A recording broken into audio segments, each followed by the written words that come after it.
Good morning, boys. It's October 6th, and we're past week 4 now. We're at the quarter mark of our fantasy football season. So, cheers to all of you guys. If I did a sip for every one of you like Damon did in first week, I couldn't get through this video. All right, so standings as of right now. I am 4-0. Tom Sula or Ron Jeremy? Muff Munchers 3-1. We got a 6-way tie for third at 2-2 are Drunken Lux.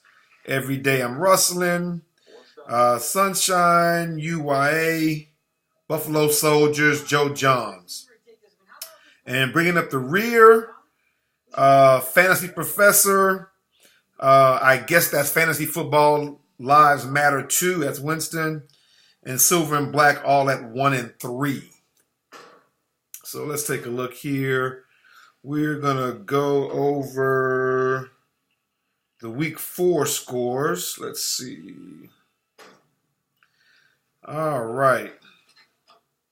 So matchup. Let's see. We'll start with the proverbial tie, looks like.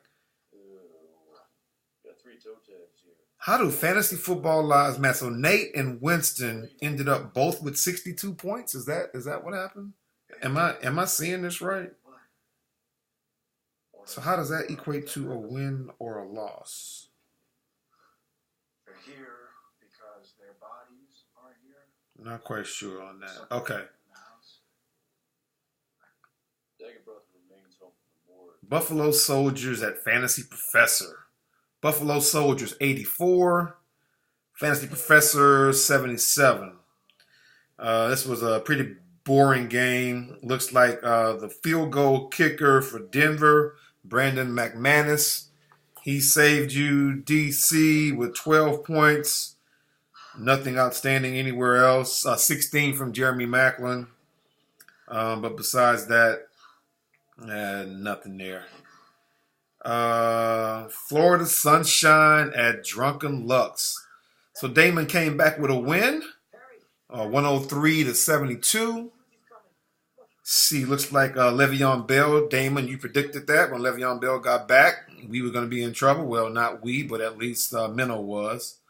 So you guys both evened your records at 2-2. Minnow, nobody showed up for you except for, looked like Aaron Rodgers. A little contributing help from Matt Forte and Keenan Allen. So good luck with those 2-2 records, boys. Let's see. Silver and Black at Joe Johns. Travis, I don't know what's going on with you. Well, besides Dez Bryant being hurt, you stuck with Sam Bradford, though. He came up with 30 points, 3 TDs, but that wasn't good enough. That fell short. Let's see what happened with Joe Johns. Pretty much balanced scoring. Jeremy Hill made a triumphant comeback this week. 24 points there. DeAndre Hopkins, that's my guy in the Dynasty League. He's killing y'all. But he came through for Joe at 17. That put Joe to 2-2 and set Travis back to 1-3. The fantasy football overlord. You need some help, buddy. Let's see. And the best game of the week would be my team, Tom Sula or Ron Jeremy versus Every Day I'm Rustling.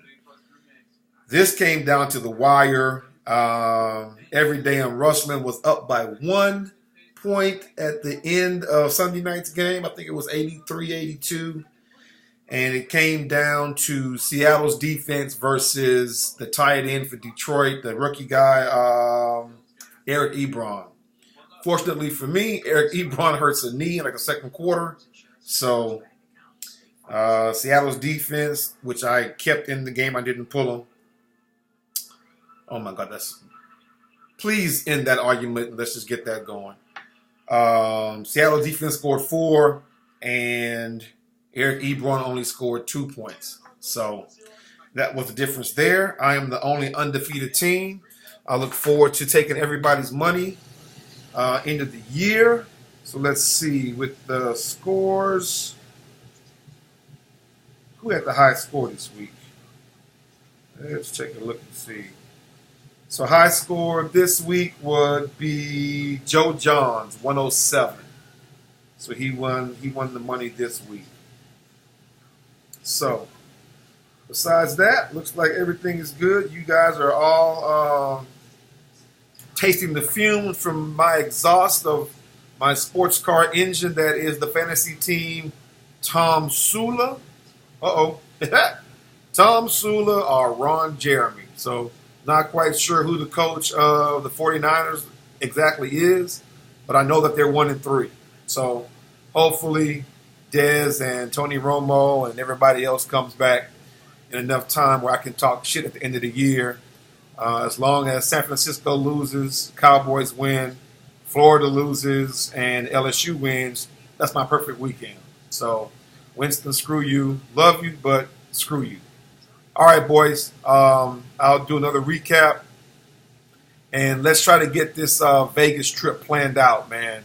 Everybody ask permission ahead of time. Let's try to book our flights for all of us that are going. Let's try to get that done, let's say, after Christmas, sometime maybe February. So after we spent the Christmas money and we've got all our funds back together, let's everybody just reserve your flights. Travis, if you still have any hotel room connections from your previous employment where we can all get a couple of rooms, let's try and do that. But if we can get about 5 or 6 of us to get out to Vegas, I know Winston's already there at that time, Minnow too sometime, so let's try and get that done. All right, boys. See ya.